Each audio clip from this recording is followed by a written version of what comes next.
આ બે અમૃતો મેં મફત આપ્યા છે. આ બે અમૃતો શ્રેષ્ઠ છે. કૃષ્ણનું નામ સ્વર્ગના અમૃત કરતાં પણ શ્રેષ્ઠ છે. સ્વર્ગના અમૃતનું દેવો પાન કરે છે, પરંતુ તેમને શાંતિ મળતી નથી.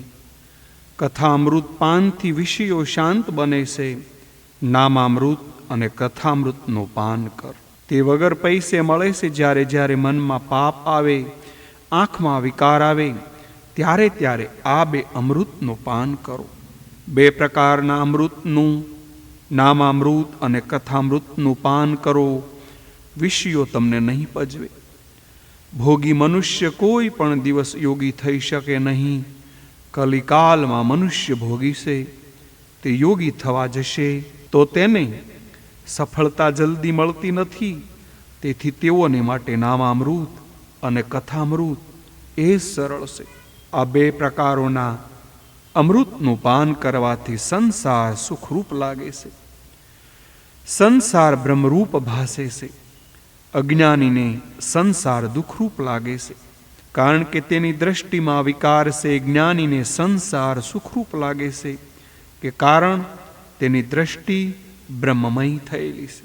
પ્રહલાદજી કહે છે, નાથ, તમે બે કથામૃત બતાવ્યા છે એ સાચું, પણ આ મન તેનો લાભ ક્યાં લેશે? હું જાણું છું કે ભગવાનનું નામ તેમજ કથામૃત છે, પણ મારું મન આ કથામૃતમાં સ્થિર થતું નથી. કીર્તન વગર કથા પરિપૂર્ણ થતી નથી. કીર્તન વગર કથા અપૂર્ણ છે. અતિશય પાપી હોય તેને કૃષ્ણ કીર્તનમાં આનંદ આવતો નથી. પાપ અને અભિમાનને દૂર કરવા કથામાં જવાનું છે. અભિમાન જેવું કોઈ દુશ્મન નથી. લગ્ન મરણ ભોજનમાં બદલી ચાલતી નથી. તેમાં બદલી નહીં તો ભજનમાં પણ બદલી નહીં ચાલે. ભજન પણ જાતે જ કરવું પડે છે. કેવળ જાણેલું કામ આવશે નહીં. જેટલું જીવનમાં ઉતારશો તેટલું કામ આવશે. ભાગવત માનવને મર્યા પછી મુક્તિ આપતું નથી. તે તો મરતા પહેલા માનવને મુક્તિ આપે છે. ઇન્દ્રિયોના સમુદાયને શુદ્ધ કરો. ગો એટલે ઇન્દ્રિયો, કુળ એટલે સમુદાય. ઇન્દ્રિયો શુદ્ધ થશે એટલે તમારું હૃદય ગોકુળ બનશે અને તેમાં પરમાત્મા જરૂર બિરાજશે. નાથ, હું જાણું છું આ નામામૃત અને કથામૃતનું પાન કરે તેનું મન શુદ્ધ થાય છે, અને જેનું મન શુદ્ધ થાય છે તેને જગત બ્રહ્મરૂપ દેખાય છે. પણ મારું મન એવું છે કે તે જલ્દી જલ્દી નામામૃત અને કથામૃતનો આશ્રય લેતું નથી. વિચાર કરો, પ્રહલાદજીનું મન શું શુદ્ધ હતું? ના, પ્રહલાદજીએ આપણા મનની કથા કરી છે. પ્રહલાદજીનું મન ખરાબ નથી, તે આપણા મનની વાત કરે છે. સંસારના વિષયોનું ચિંતન કરવાથી આ મન બગડ્યું છે, તેથી જગત બગડેલું દેખાય છે. સિદ્ધ જ્ઞાનીઓને સંસાર બ્રહ્મરૂપ ભાસે છે, તેને જગત બગડેલું દેખાતું નથી, કારણ કે તેઓ સતત પરમાત્માના દર્શન કરે છે. સાધકને પણ જગત દેખાતો નથી. સાધકને સાધનામાં એવી તન્મયતા થાય છે કે તેને જગત દેખાતું નથી. ઈશ્વરથી વિમુખ છે, તેને માટે જગત બગડ્યું છે. નમ અને નામનો આશ્રય કરે તો મન સુધરે. આપણા જેવા સાધારણ મનુષ્યો માટે બીજો માર્ગ હવે દેખાતો નથી. મન બગડ્યું છે. સંસારનું ચિંતન કરવાથી તે મન શ્રી કૃષ્ણના સ્વરૂપનું ચિંતન કરે. તે મન કૃષ્ણ નામનું સ્મરણ કરે તો મન સુધરે છે. સમયનો નાશ એ સર્વસ્વનો નાશ છે. એક લક્ષાધિપતિ શેઠ મરવા પડ્યા. તે ઠાકોરજીને કહે, ભગવાન, 2 લાખ રૂપિયા આપું, મારું આયુષ 2 દિવસ માટે વધારી આપો. મારા ઘણાય કામ બાકી છે. ભગવાન શું આયુષ વધારી આપશે? ભગવાન સમય આપવામાં ઉદાર નથી. આ મન દુષ્ટ છે, કામાતુર છે. મારું મન કામ સુખનું ચિંતન કરે છે. કામ સુખનું ચિંતન વિષય ભોગવતા કરતા પણ બહુ બુરું છે. મન એવું ખરાબ છે, તે તમારી કથામાં સ્થિર થતું નથી. તારું મન હર્ષ શોક ભયથી યુક્ત છે. થોડાક લાભ થાય તો મન હર્ષમાં ઘેલું બને, અને થોડુંક નુકસાન થઈ જાય તો મન દુખી થઈ જાય. કોઈ ઠેકાણે લખ્યું નથી કે ભગવાન કૃપા કરે તો પૈસા આપે છે. ભાગવતના 8મા સ્કંદમાં તે લખ્યું છે કે જેના ઉપર હું કૃપા કરું તેની સઘળી સંપત્તિનો નાશ કરું છું. ભગવત કૃપાનું ફળ પૈસા નથી. પૈસા તો પારબ્ધથી મળે છે. ભગવાન કૃપા કરીને મન શુદ્ધિ આપે છે. ભગવાન કૃપા કરે તેને ભગવાન સંપત્તિ આપતા નથી, તેને દરિદ્રતા જ આપે છે. પ્રભુ કૃપા થાય તો સત્કર્મ કરવાની ઈચ્છા થાય છે. જીવ એવો દુષ્ટ છે કે સાધારણ આનંદમાં પાગલ બને છે. થોડું દુઃખ થાય તો રડવા બેસે છે. સંસારમાં પણ પાપ છે એવી કલ્પના ન કરો. સંસારમાં પાપ હોય તો તેને જવાબ તમારે આપવાનો નથી. જે પાપ તમારા મનમાં છે તેનો જવાબ તમારે આપવાનો છે. જગતનું પાપ તમે દૂર કરી શકવાના નથી. પ્રહલાદજી કહે છે મારું મન અસાધુ છે. અપકારનો બદલો ઉપકારથી આપે એ સાધુ છે. મારું મન કામાતુર છે.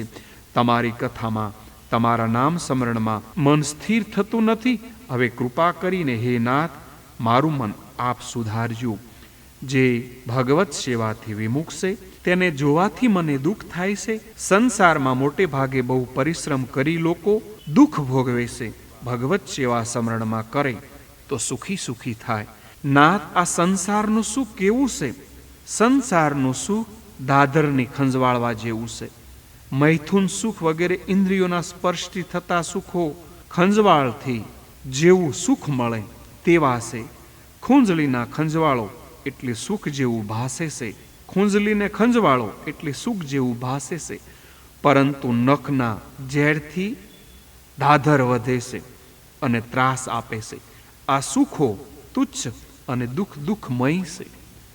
માટે ગીતાજીમાં કહ્યું છે, ઇન્દ્રિયો તથા વિષયોના સંયોગથી ઉત્પન્ન થતા જે ભોગો તે નિસંદેહ દુઃખનું જ કારણ છે. તે આદિ અને અંતકાળ એટલે કે અનિત્ય છે. તેથી હે અર્જુન, ડાયા પુરુષો આવા સુખોમાં રમતા નથી. આવા સુખોને તેઓ ઈચ્છતા પણ નથી. હે નાથ, હું સર્વથી કંટાળી ગયો છું. પ્રભુ કહે છે તો ચાલ તને મારા ધામમાં લઈ જાઓ. પ્રહલાદજી કહે હું એકલો તમારા ધામમાં આવવા માંગતો નથી. પોતાના બાલ મિત્રો સન્મુખ આંગળી શીંદી પ્રહલાદજી કહે છે નાથ, હું સ્વાર્થી નથી. આ બધાને છોડી મારે એકલાને મુક્તિ જોઈતી નથી. પ્રહલાદ એકલો જવા ના પાડે છે. પેલા સર્વ અસુર બાળકને યાદ કરે છે. મારા મિત્રો સાથે હું આવું, એકલો નહીં. પોતાનું એકલાનું જ કલ્યાણ કરવા માટે જંગલમાં બેસી સાધના કરે તે સ્વાર્થી છે. એકલા એકાંતમાં ભજન કરનાર, તપશ્ચર્યા કરનાર, પોતાની જાતનો જ ઉદ્ધાર કરે છે. પોતાની જાતનો જ ઉદ્ધાર કરનાર એટલે તેઓ સ્વાર્થી છે. સંગમાં આવેલા દરેકને તારે તે પરમ વૈષ્ણવ જે દેશમાં જન્મ થયો તેમને સત્માર્ગ ન વાળે, જગતમાં કોઈ જીવને સત્માર્ગે ન વાળે અને એકાંતમાં બેસી ધ્યાન કરે એ ભલે જ્ઞાની હોય, મહાન હોય, પણ તે સ્વાર્થી છે એમ હું માનું છું. તમને જે આપ્યું હોય તે બીજાને આપજો. નાથ, હું એકલપટો નથી.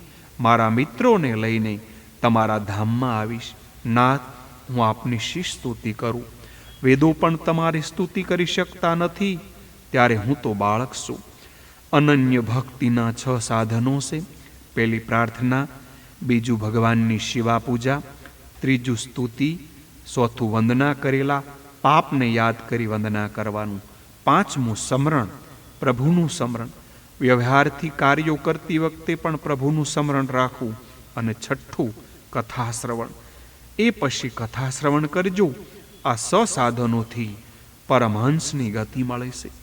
કંઈક સાધન કરો, સાધન કર્યા વગર અનુભવ ક્યારેય થશે નહીં. આ 6 સાધનો જે કરે તેને તમારા ચરણમાં ભક્તિ મળે છે. સ્તુતિના છેલ્લા શ્લોકમાં પ્રહલાદજી 6 સાધનો બતાવ્યા છે. આ 6 સાધનો કરે તેને પરમાત્માના ચરણમાં અનન્ય પ્રાપ્તિ થાય છે, અનન્ય ભક્તિ થાય છે. પહેલું, ઉઠતા વેત ઈશ્વરનું સ્મરણ કરો, પ્રાર્થના કરો, કર દર્શન કરો. તે પછી ધરતી માતાને વંદન કરો. કર દર્શન કરવા, સવારમાં હાથ જોવા, એટલે કે હાથથી હું એવો પવિત્ર કર્મ કરીશ કે હું ભગવાનને મારે ઘરે આવવાની ઈચ્છા થાય. નાથ, એ ક્રિયા શક્તિનું પ્રતીક છે. હાથો વડે હું સત્કર્મ કરીશ. શિવો ભૃત્વા શિવમ યજેતમ. કલ્યાણ રૂપ બનીને એ કલ્યાણકારીની પૂજા કર. સવારમાં ઉઠીને આ શ્લોક બોલવો. કરાગ્રે વસ્તી લક્ષ્મી, કરમૂલે સરસ્વતી, કર મધ્યે તું ગોવિંદ, પ્રભાતે કર દર્શનમ. હવે તો પ્રભાતે કર દર્શનને બદલે પ્રભાતે કપ દર્શન થવા લાગ્યા છે. ઉઠતા વેત પહેલા છાનો કપ, કરની મધ્યમાં બિસ્કીટ અને તે પછી બીજા કાર્યો. પ્રાતઃકાળમાં પરમાત્માને વંદન કરો. પથારીમાં એકદમ ઉઠતા નહીં. પ્રભુની પ્રાર્થના કરો કે આજથી હું તમારો થયો છું અને તમે મારા થયા છો. મારા હૃદયમાં બિરાજજો અને આ શરીર રથને તમે ચલાવજો. પ્રાતઃકાળમાં અતિ દીન થઈને પ્રાર્થના કરો, હે શ્રી કૃષ્ણ ભગવાન, અર્જુનના રથ ઉપર આપ બેઠા હતા તેમ મારા શરીરના રથ ઉપર આપ બિરાજજો. મારા શરીર રથના આપ સ્વામી બનો. ઇન્દ્રિયોને અવળે માર્ગે જવા તમે અટકાવજો. મારા ઇન્દ્રિય સુખી રૂપી ઘોડાઓને સાચવજો. મારું રક્ષણ કરજો.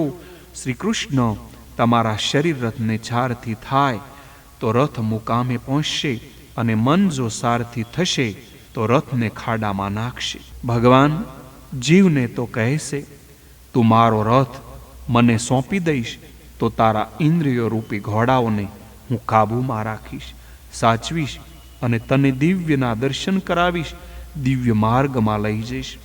અર્જુનને જેમ પોતાના રથની લગામ ભગવાનને સોંપી હતી તેમ તમે પણ તમારા રથની લગામ ભગવાનને સોંપજો તો તમારો રથ જરૂર સહી સલામત રીતે પાર પાડશે. બીજું, સ્નાન કર્યા પછી પ્રભુની એકાંતમાં ઉપાસના કરો, સેવા કરો.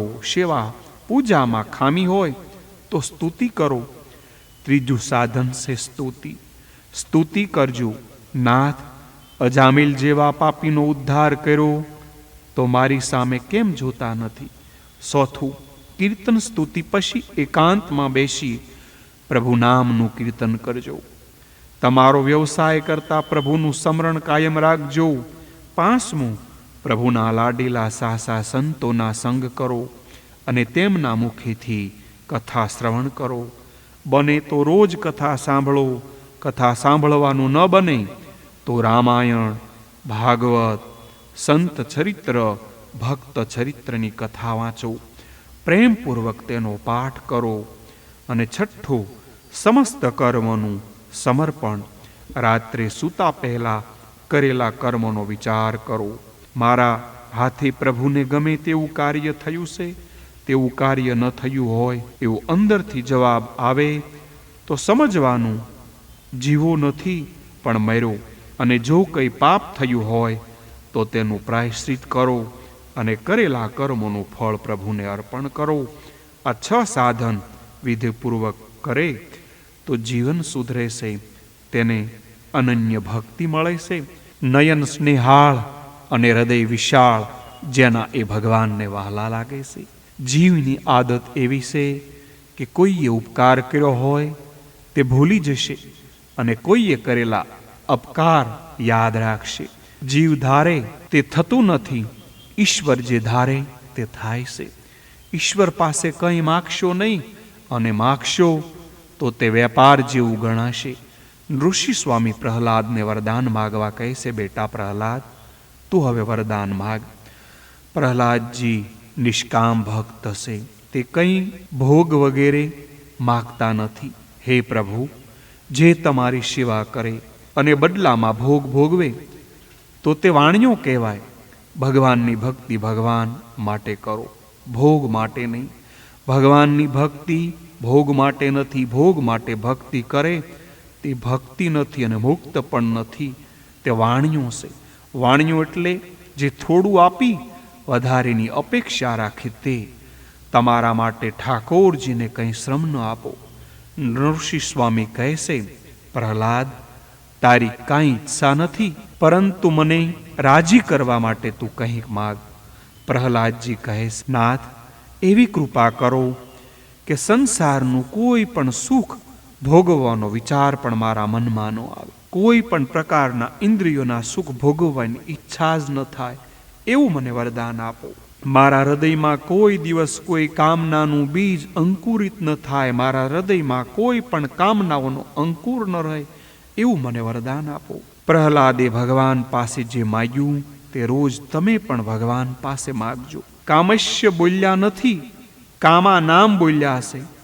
ઇન્દ્રિયના કોઈ સુખ ભોગવવાની મનમાં ઈચ્છા જ ન જાગે એવું સાદું જીવન ગાળો કે મનમાં કોઈ સુખ ભોગવવાની વાસના ન જાગે. વાસના બુરી ચીજ છે. વાસના પ્રમાણે વિષય સુખ પણ ન ભોગવતા. મન વ્યગ્ર થાય છે. વાસના પ્રમાણે વિષય સુખ ભોગવશો તો મન વધારે વિષય સુખ ભોગવવાની ઈચ્છા કરશે. સંસાર સુખ ભોગવવાની ઈચ્છા એ જ મહાસુખ છે. જેવું કોઈ સુખ ભોગવવાની ઈચ્છા નથી એ સંસાર સુખી છે. સંસાર સુખ ભોગવવાની ઈચ્છા થાય એ દુઃખ છે. એ દુઃખમાંથી હું બચું તેટલું પણ ઘણું છે એમ સમજી તો તે મોટામાં મોટું સુખ છે. સુખ ભોગવવાનો સંકલ્પ થાય કે મનુષ્યમાં રહેલી બુદ્ધિશક્તિ ક્ષીણ થાય છે. મન ઉપર સર્વદા ભક્તિનો અંકુશ રાખો. પ્રહલાદ કેવું વિચિત્ર વરદાન માગ્યું. વાસના જાગે એટલે તેજને નાશ થાય છે. કૃપા કરો કે મારામાં વાસના ન જાગે. ગીતામાં કહ્યું છે સર્વ ઈચ્છાઓનો ત્યાગ એ જ મહાત્માઓએ સંન્યાસ કહ્યો છે. જીવ નિષ્કામ બને ત્યારે જીવનો જીવભાવ નષ્ટ થાય અને પછી તે ભગવાન સાથે એક થાય છે. જીવ ઈશ્વર રૂપ બને અને મુક્તિમાં પુણ્ય પણ બાધક છે. અને વિવેકથી પાપ પુણ્યનો ક્ષય કર. મારા સ્વરૂપનું સતત ધ્યાન કર. પાપ એ લોઢાની બેડી છે, પુણ્ય એ સોનાની બેડી છે. આ બંનેનો વિનાશ કરી તું મારા ધામમાં આવવાનો છો. આ સ્તુતિનો જે પાઠ કરશે, તને યાદ કરશે, તે કર્મબંધનમાંથી છૂટી જશે. પ્રહલાદજી છેવટે કહેશે, નાથ મારા પિતાની દુર્ગતિ ન થાય એવી કૃપા કરો. ઋષિ સ્વામી ઋષિ ભગવાન કહેશે, બેટા તારા પિતાને સદગતિ આપવાની શક્તિ મારામાં નથી. તારા સત્કર્મના પ્રતાપે જ તારા પિતાની સદગતિ થઈ ગઈ છે. તારા જેવા પુત્રથી 21 પેઢીનો ઉદ્ધાર થયો છે. બેટા 7 માતૃપક્ષની, 7 પિતૃપક્ષની, 7 સસુર પક્ષની. પ્રહલાદ આજ સુધી કોઈ દૈતને, રાવણ, શિશુપાળ વગેરેને મેં ખોળામાં લીધા નથી. તારા જેવા ભક્તને કારણે તારા પિતાને મેં ગોદમાં લીધા છે. મારા ભક્ત પ્રહલાદનો પિતા છે. તારા જેવા ભગવત ભક્ત પિતાને તારે તેમાં શું આશ્ચર્ય હોય બેટા? છોકરો સદાચારી હોય, છોકરી સદાચારી હોય તો માતા પિતા દુરાસારી હોય તો પણ તેની સદગતિ પ્રાપ્ત થાય છે. છોકરો છોકરી દુરાસારી હોય તો માતા પિતા સદાચારી હોય તો પણ તેની દુર્ગતિ થાય છે. એક હંસ અને હંસી આદરથી રહેતા હતા. હંસી સુંદર હતી. ફરતા ફરતા એક દિવસ સાંજ પડી ગઈ. તેથી એક ઝાડ ઉપર આવ્યા. ત્યાં કાગડાનો માળો હતો. હંસે રાત રહેવા દેવા માગણી કરી. હંસણી સુંદર હતી. કાગડાએ સુંદર હંસણી ઉપર દાનત બગાડી. શાસ્ત્રમાં એવું લખ્યું છે કે જે આંખથી પાપ કરે તે બીજા જન્મમાં કાગડો થાય. આથી કાગડાએ હંસ હંસીને પોતાના માળામાં રહેવા દીધા. પછી બીજા દિવસે તે હંસીને છોડતો નથી. કાગડો હંસીને કહે, હંસી તું મારી છે, હંસીને નહીં છોડવું. હંસ કહે, હંસી મારી છે. બંને નક્કી કર્યું, ચાલો આપણે ન્યાયાધીશ પાસે ન્યાય કરવા જઈએ. બંને ન્યાયાધીશ પાસે ગયા. ન્યાયાધીશ કહે, તમારી હકીકત સંભળાવું, પછી હું ન્યાય આપીશ. કાગડો વધુ હોશિયાર એકલો ન્યાયાધીશને ઘરે મળવા ગયો અને ન્યાયાધીશને કહે, તમારા માતા પિતા ક્યાં છે તે હું જાણું છું. કાગડો એ પિતૃદૂત છે. તમે મારું એક કામ કરો તો હું તમારું કામ કરીશ. આવતીકાલે એવો ન્યાય આપજો કે હંસી કાગડાની છે એવો ન્યાય આપશો તો તમારા પિતૃઓ કઈ યોનિમાં છે તે હું તમને બતાવીશ. ન્યાયાધીશ લલસાણા. બીજા દિવસે એણે અસત્ય નિર્ણય આપ્યો. કાગડાની ઝડપ હંસ કરતાં વધારે હોય છે. તેથી ન્યાયાધીશે કહ્યું, હંસીને જે પહેલા આંબી જાય તેની હંસી કાગડો પેલો હંસીને આંબી ગયો. ન્યાયાધીશ કહે કે હંસી કાગડાની છે. તે પછી ન્યાયાધીશ કાગડાને પૂછે છે કે મારા માતા પિતા ક્યાં છે તે બતાવ. કાગડો તેને એક ઉકરડા પાસે લઈ ગયો અને કહ્યું કે આ કીડી તારી માં છે અને આ મકોડો તારો બાપ છે. જેનો પુત્ર આવો ખોટો ન્યાય આપે તેના માતા પિતાની આવી દુર્ગતિ થાય છે. જે બાપ થયો છે તેને માથે બહુ જવાબદારી આવી છે. જે પિતા થયો છે એને માટે બહુ મોટી જવાબદારી છે. જે પિતા પુત્રને સારા સંસ્કાર ન આપે તો તે પિતા પુત્રી અને પુત્રનો વેરી થાય છે. પ્રહલાદ કહે તું ગભરાઈશ નહીં, તારા પિતાનો ઉદ્ધાર થયો છે. વધુ શું કહું, તારે લીધે તારી 21 પેઢીનો ઉદ્ધાર થયો છે. તારી 21 પેઢી તરી ગઈ છે. સુખદેવજી વર્ણન કરે છે, હે રાજા, હવે તને સમજાણું કે ભગવાન જે દૈત્યોને મારે છે તેને તારે પણ છે. ભગવાનના મારમાં પણ કરુણા છે. નિષ્કામ ભગવાનનું ચિંતન કામ ભાવથી કરતી ગોપીઓ અને ભગવતમય બની શિશુપાળ ક્રોધથી ભગવાનનું ચિંતન કરતો ભગવાનમય બન્યો. કંસ બીકથી ભયથી ભગવાનનું ચિંતન કરતો ભગવાનમય બન્યો અને કામ ભાવથી ગોપીઓની તન્મયતા થઈ. વેર દ્વેષ ભાવથી શિશુપાળની તન્મયતા થઈ હતી અને ભયથી કંસની તન્મયતા થઈ હતી. દઢ વેર ભાવથી અથવા તો વેરહીન ભક્તિ ભાવથી, ભયથી, સ્નેહથી અથવા કામનાથી કોઈ પણ રીતે ભગવાનમાં મનુષ્ય પોતાનું મન સંપૂર્ણપણે જો લગાવી દે તો ભગવાનની દ્રષ્ટિએ આ ભાવોમાં પણ ભેદ અભેદ થઈ જાય છે. કોઈ પણ રીતે ભગવાનમાં તન્મયતા થવી જોઈએ. ભગવાનના દ્વારપાળ જય વિજયના આ 3 અવતારો પ્રમાણે મેં તમને કયા. પહેલો અવતાર હિરણાક્ષ હિરણાપશુ એ લોભનો અવતાર છે. બીજો અવતાર રાવણ અને કુંભકર્ણ એ કામનો અવતાર છે. અને ત્રીજો શિશુપાળ અને દંતવક્ર એ ક્રોધનો અવતાર છે. પ્રહલાદજીએ પિતાના શરીરનો અગ્નિ સંસ્કાર કર્યો અને બ્રહ્માજીએ પ્રહલાદનો રાજ્યાભિષેક કર્યો. ઋષિ ભગવાને આનંદ થયો છે. પ્રહલાદ ઋષિ સ્વામીને વંદન કરીને કહેશે, નારદજી ધર્મરાજાને આ ચરિત્ર સંભળાવે છે. નારદજીએ પ્રહલાદજીની કથા પ્રેમપૂર્વક સાંભળી. તેમ છતાં ધર્મરાજા યુધિષ્ઠિરના મુખ ઉપર તેણે ગ્લાની જોઈ. નારદજીએ જોયું ધર્મરાજા લમણે હાથ રાખી ઉદાસ થઈને બેઠા છે. નારદજી વિચાર કરે છે, મારી કથામાં કાંઈ ભૂલ તો નથી થઈને? કથામાં રાજાને આનંદ થયો જણાતો નથી. નારદજીએ યુધિષ્ઠિરને તેનું કારણ પૂછ્યું. તારા મુખ પર આનંદ દેખાતો નથી, તું ચિંતામાં બેઠો છે. રાજા, તું શાની ચિંતા કરે છે? ધર્મરાજા જવાબ આપે છે, 5 વર્ષના પ્રહલાદનું જ્ઞાન, વૈરાગ્ય અને પ્રેમ કેવો ધન્ય છે પ્રહલાદને. પ્રહલાદના પ્રેમને કે જેનું વસન સત્ય કરવા પ્રભુ સ્તંભમાંથી પ્રગટ થયા. હું 55 વર્ષનો થયો, મને હજી એક વાર પણ પ્રભુના દર્શન થયા નથી. મારું જીવન પશુની માફક છે. પૈસાની પાછળ પશુ જેમ ભટક્યા કરે છે. ભૂખ લાગે ત્યારે ખાધું, ઊંઘ આવે ત્યારે સૂતો, વાસના જાગી ત્યારે કામાંધ થયું. મનુષ્ય થઈ પ્રભુ માટે એક પણ સત્કર્મ કર્યું નથી. ધિક્કાર છે મને, મારું જીવન ધિક્કાર છે. મારું જીવન કૂતરા બિલાડાની માફક થઈ ગયું છે. હું હજુ પણ પ્રભુમાં પ્રેમમાં પાગલ થયો નથી. મને હજુ ભગવાન ન મળ્યા. ત્યારે આ 5 વર્ષના પ્રહલાદને ભગવાન મળ્યા. પ્રહલાદને ધન્ય છે. પ્રહલાદનો પ્રેમ કેવો, એવી ભક્તિ કેવી હશે કે જેનું વસન સત્યને કરવા માટે ભગવાન થાંભલામાંથી પ્રગટ થવું પડ્યું. જગતમાં પ્રતિષ્ઠા, માન બધુંય મળશે, પણ પરમાત્મા મળશે નહીં એ વિચારે હું ઉદાસ છું. ભગવાનની ભક્તિ વિના, તેના દર્શન વિના મારું જીવન વૃથા થયું. તેથી મને દુઃખ થાય છે. તેથી મારા મુખ પર ગ્લાનિ છે, દુઃખ છે. મારું જીવન કૂતરા બિલાડાની જેમ પશુવત થઈ ગયું છે. મેં કંઈ જ કર્યું નથી.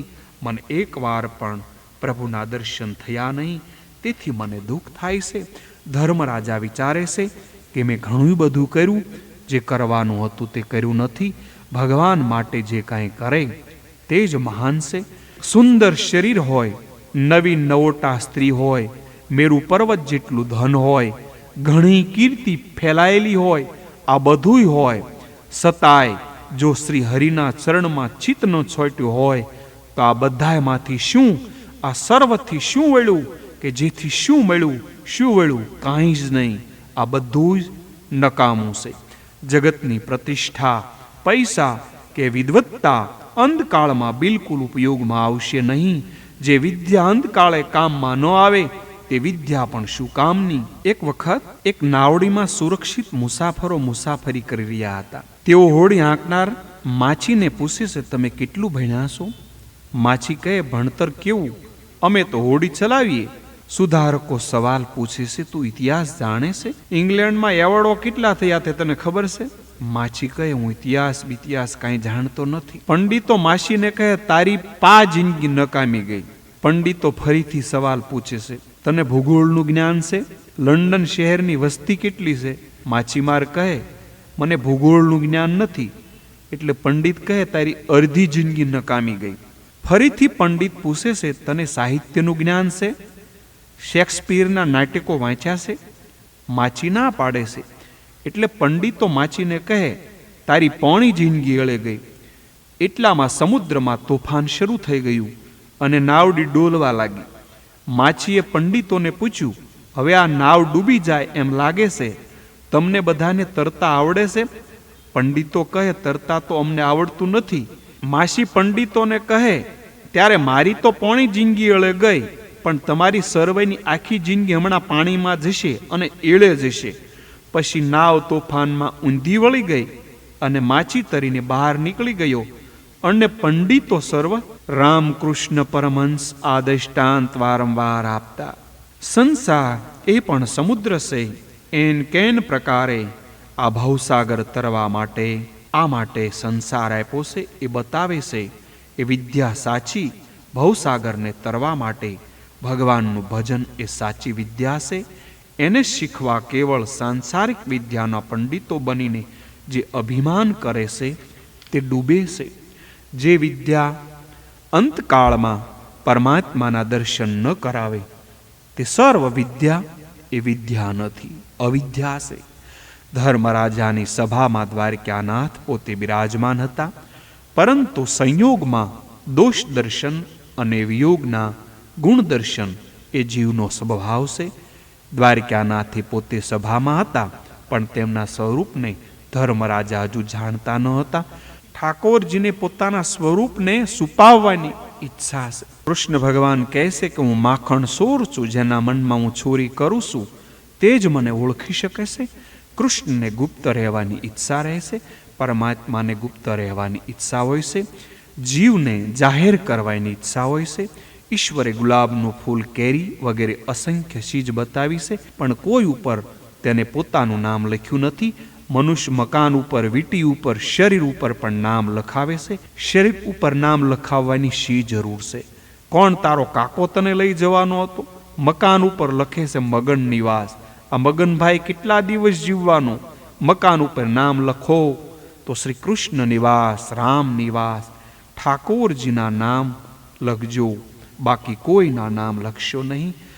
કૃષ્ણ પાંડવો સાથે રહ્યા, પણ કોઈ તેને ઓળખી ન શક્યા. કૃષ્ણ કેમ ઓળખાય? યુધિષ્ઠિરના રાસુરી યજ્ઞમાં તે લોકોના એઠા પતરાળા ઉપાડતા હતા, આવા હલકા કામ કરતા હતા, એટલા માટે શ્રી કૃષ્ણ ઓળખાના ન હતા. આસે ગીતા ગાનાર શ્રી કૃષ્ણનો દિવ્ય કર્મયોગ, જેવું બોલ્યા તેવું જીવનમાં આચરી પણ બતાવ્યું. પ્રભુ તો ધર્મરાજાને કહેશે, મોટા ભાઈ, તમારા યજ્ઞમાં મને થોડી સેવા કરવાની તક આપો, હું પતરાળા ઉઠાવીશ. કૃષ્ણ પતરાળા ઉચકે એટલે ધર્મરાજા એમ માને કે મામાનો દીકરો છે એટલે મારું સઘળું કામ કરે છે, તેમાં શું નવાય? ઈશ્વરને એવું લાગતું નથી કે હું ઈશ્વર છું. ઈશ્વરને એવું લાગે છે તેનું ઈશ્વર તત્વ રહે નહીં. ધર્મરાજા ભૂલી ગયા છે કે કૃષ્ણ ઈશ્વર છે, તેથી બોલે છે કે મને હજી પરમાત્માના દર્શન થયા નથી. નારદજી ધર્મરાજાને કહે છે, આ મોટા મોટા ઋષિઓ તમારા ઘરે આવ્યા, તેણે દક્ષિણા લેવાનો લાભ નથી. આ દુર્વાસા, જમગ્નિ, નિસ્પૃહ છે. ધર્મરાજાને ત્યાં અતિશય ભેગું થયું હતું. એટલે દુર્વાસાને શંકા થાય, આમાં કદાચ કાંઈક અધર્મનું હોય, એટલે દુર્વાસા ધર્મરાજાના ઘરનું ભોજન પણ જમતા નથી. દ્વારકાધીશ દુર્વાસાને બ્રહ્મ વિદ્યાને ગુરુ માને છે. એક દિવસ રૂક્ષ્મણીએ કહ્યું, દુર્વાસા, તમારા ગુરુ છે, ખૂબ તપશ્ચર્યા કરી છે, આવા પવિત્ર બ્રાહ્મણને ઘરે જમાડવા જોઈએ. શ્રી કૃષ્ણ કહે છે, એ દૂરથી સારા છે, ઘરમાં આવશે તો ગરબડ કરશે. રૂક્ષ્મણીએ પણ બહુ આગ્રહ કર્યો, એટલે દુર્વાસાને આમંત્રણ આપવા કૃષ્ણ રૂક્ષ્મણી પિંડારક તીર્થમાં આવ્યા. દુર્વાસા કહે છે, જમવાની વાત રહેવાય દો, મારો આશીર્વાદ છે, હું ક્રોધી છું અને ક્યાંક ક્રોધમાં શાપ આપી દઉં તો? છતાં બહુ આગ્રહ કર્યો, આપ જરૂર પધારો. દુર્વાસા આવવા તૈયાર થયા. દુર્વાસાને રથમાં બેસાડ્યા. દુર્વાસાએ પરીક્ષા કરવા વિચાર કર્યો. કૃષ્ણને કહ્યું, હું બ્રાહ્મણ છું, તમે ક્ષત્રિય છો, તમે મારી સાથે એક આસને બેસો એ વ્યાજબી છે. તમે રથના બળદ છોડી નાખો અને તમે રથ ખેંચો, હું આવું. બંને રથ ખેંચે છે. માતાજીને પરિશ્રમ થયો, રથ ખેંચતા થાકી ગયા, બહુ તરસ લાગી. આ બ્રાહ્મણો વિચિત્ર હોય છે, મારે બ્રાહ્મણોના ઘરમાં રહેવું નથી. કૃષ્ણ સમજાવે છે, હવે 1 મિનિટની વાર છે, માટે ધીરજ રાખો. રૂક્ષ્મણી કહે છે, મારે ધીરજ રાખવી નથી, મારે આ દેશમાં રહેવું પણ નથી. દ્વારકાનાથે કહ્યું, ના, એ નહીં ચાલે, આ દેશમાં કાયમ રહેજો, મારા ગુજરાતને છોડીને જશો નહીં. એટલે લક્ષ્મીજી કાયમ માટે ગુજરાતમાં રહ્યા છે. પ્રભુની આ લીલા છે. દુર્વાસાના હૃદયમાં પણ શ્રી કૃષ્ણ છે. રૂક્ષ્મણી જળ પીવા તૈયાર થયા. તે સમયે દુર્વાસાની સમાધિ છૂટી. દુર્વાસાનો ક્રોધ સડ્યો કે બ્રાહ્મણોને જમાડ્યા પહેલા તમે જળપાન કર્યું, મારો તમને શાપ છે રૂક્ષ્મણી, અને તમારો વિયોગ થશે.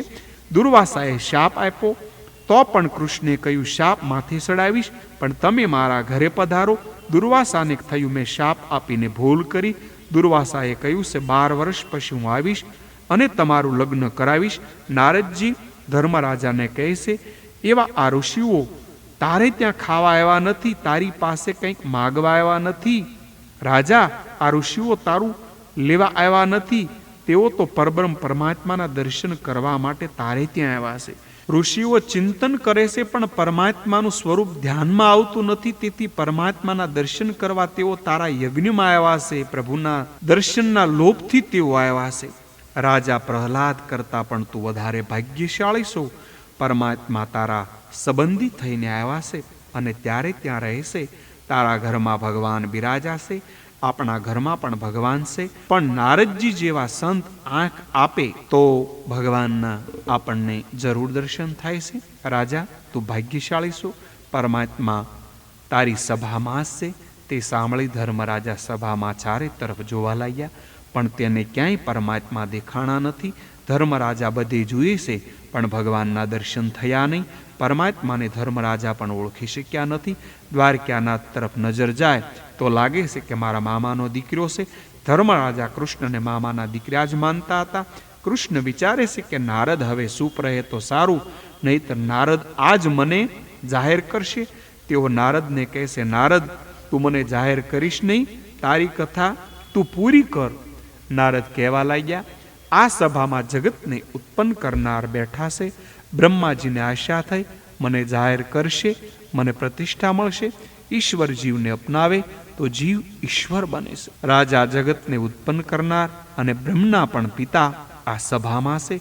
ધર્મરાજા નારદને એમ પૂછે છે, ભગવાન ક્યાં છે? પરબ્રહ્મ ક્યાં છે? મને તો ક્યાંક દેખાતા નથી, ક્યાં છે, ક્યાં છે? નારદથી પછી રહેવાનું નહીં. આજે ભગવાન નારાજ થાય તો પણ તને જાહેર કરવા જ પડશે. હવે જાહેરાત કર્યા વગર છૂટક્યો નથી. તે પછી નારદજી ભગવાન શ્રી કૃષ્ણ તરફ આંગળી સીંધીને બોલ્યા છે, અયમ બ્રહ્મ. ઉપનિષદમાં ઈદ બ્રહ્મની વાતો આવે છે, અહીં અયમ બ્રહ્મની વાત છે. એમના દર્શન કરવા આ ઋષિઓ આવ્યા છે. પ્રભુએ માથું નીચું નમાયું, હું બ્રહ્મ નથી. નારદ ખોટું કહે છે. નારદજી કહે છે, અયમ બ્રહ્મ. એને જૂઠું બોલવાની ટેવ પડી ગઈ છે. ભગવાન કાંઈ કોઈ વખત લીલામાં ખોટું બોલે છે? મેં માટી ખાધી નથી.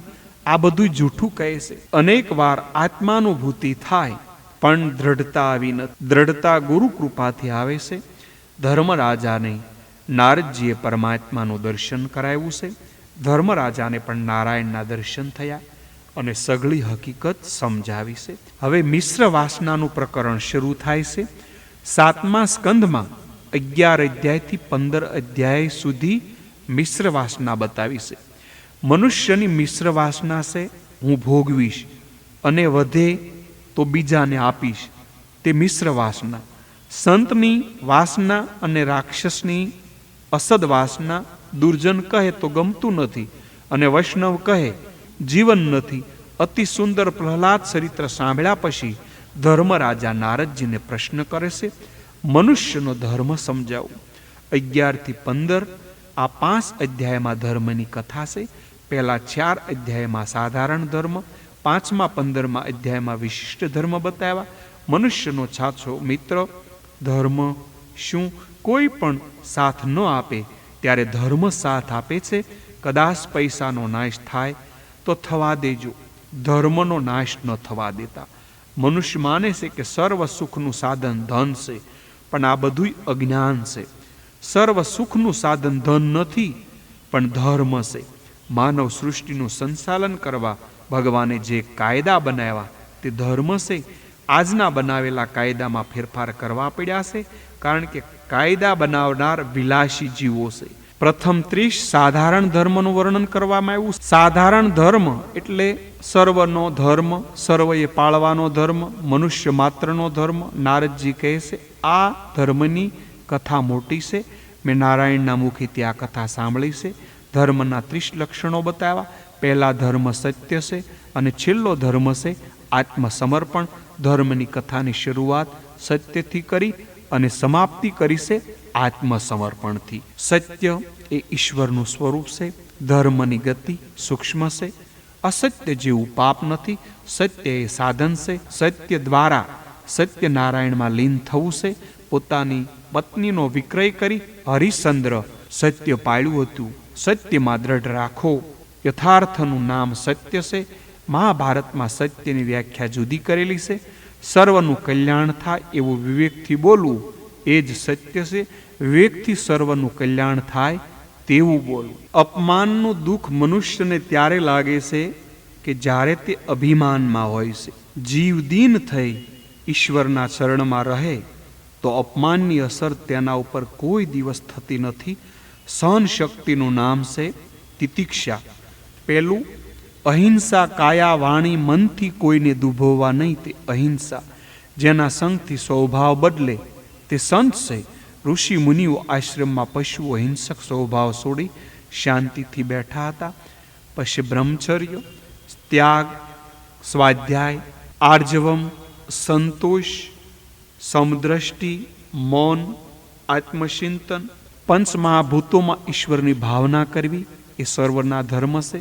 કૃષ્ણ કથાનું શ્રવણ કરવું એ સર્વનો ધર્મ છે. કૃષ્ણ કીર્તન સ્મરણ સેવા, પૂજા સ્મરણ, નામ સેવા, પ્રતિદાસ્ય, આત્મસમર્પણ એ સર્વના ધર્મો છે. હું પરમાત્માનો છું એવું સતત ચિંતન કરવાથી જીવને પરમાત્મા અપનાવે છે.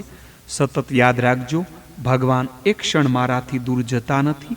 ઈશ્વરને જે સાથ આપે છે તે નિર્ભય બને છે. પરમાત્માને આત્મસમર્પણ કરવું એ સર્વનો ધર્મ છે. તે પછી વિશિષ્ટ ધર્મ બતાવ્યા. બ્રાહ્મણ, ક્ષત્રિય, વૈશ્ય અને શુદ્ર આ ચારેય વર્ણો ઈશ્વરના અંગમાંથી નીકળ્યા છે. આ બધા એક ઈશ્વરના સ્વરૂપમાં રહેલા છે તેવી ભાવના રાખો. 4 વર્ણો અને 4 આશ્રમ બતાવ્યા. જેવી દ્રષ્ટિ બ્રહ્મય છે તેવી અદ્વૈતનિષ્ઠ થયા પછી તે ભેદભાવ ન રાખે તો ચાલે.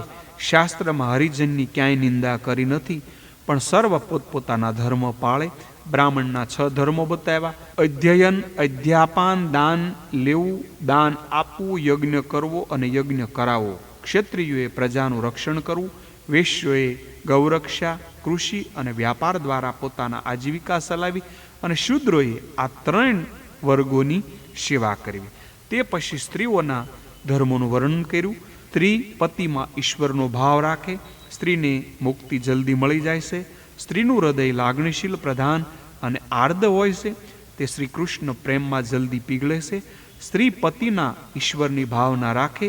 પ્રતિવ્રતા સ્ત્રી બ્રહ્મા, વિષ્ણુ અને મહેશ એ 3 દેવોને બાળક પણ બનાવી દેશે, સતી અનસૂયાની જેમ. તો પછી આશ્રમોના ધર્મ બતાવ્યા. 4 આશ્રમ બતાવ્યા. મનુષ્યનું આયુષ 100 વર્ષનું છે. હાલમાં સંજોગો તેના મનુષ્ય 23 વર્ષની ઉંમર સુધી બ્રહ્મચર્યનું પાલન કરે, 24 થી 46 વર્ષની ઉંમર સુધી ગૃહસ્થાશ્રમમાં રહે, 40 થી 50 વર્ષની ઉંમર સુધી વાનપ્રસ્થમાં રહે અને 50 વર્ષની ઉંમર પછી સંન્યાસ આશ્રમમાં પ્રવેશ કરે અને બ્રહ્મચર્ય પાળે. આવી રીતે સરવાળો છે. ગૃહસ્થાશ્રમ એ બાદ બાકી છે. વાનપ્રસ્થ ધર્મમાં સંયમને વધારો, ફરીથી શક્તિને વધારવાની છે, શક્તિનો ગુણાકાર કરવાનો છે.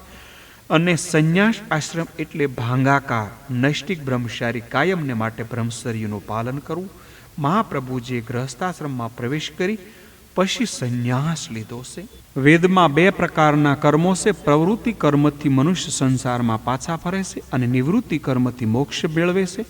ગૃહસ્થ હું કમાવશું એવું અભિમાન ન રાખે, દ્રવ્ય મારું છે એવું અભિમાન ક્યારેય ન રાખો. દ્રવ્ય સર્વનું છે. ગૃહસ્થ ભાવાદૈત સિદ્ધ કરે, પતિ પત્ની સત્સંગ કરે, એકાંતમાં બેસી હરિકીર્તન કરે. કીર્તનથી કલીના દોષોનો વિનાશ થાય છે. અર્થ અને ધર્મથી બચાવે. મજામાં સાથ સૌ આપે છે, સજા એકલા જીવાત્માને થાય છે. અનેક ગ્રહસ્થો સત્સંગીઓ તરી ગયા છે. મોટા મોટા ઋષિઓ જે ઈશ્વરને જેવા ઝંખે છે તે તમારા ઘરમાં રહેશે. સમાપ્તિમાં ધર્મરાજાએ નારદજીની પૂજા કરી છે. અહીંયા સપ્તમ સ્કંદની સમાપ્તિ થાય છે. હરે રામ, રામ રામ, હરે હરે, હરે કૃષ્ણ, કૃષ્ણ કૃષ્ણ, હરે હરે. અહીંયા સપ્તમ સ્કંદ પૂર્ણ. આપ સર્વના ચરણોમાં મારા ભાવ અને હૃદયથી પ્રણામ.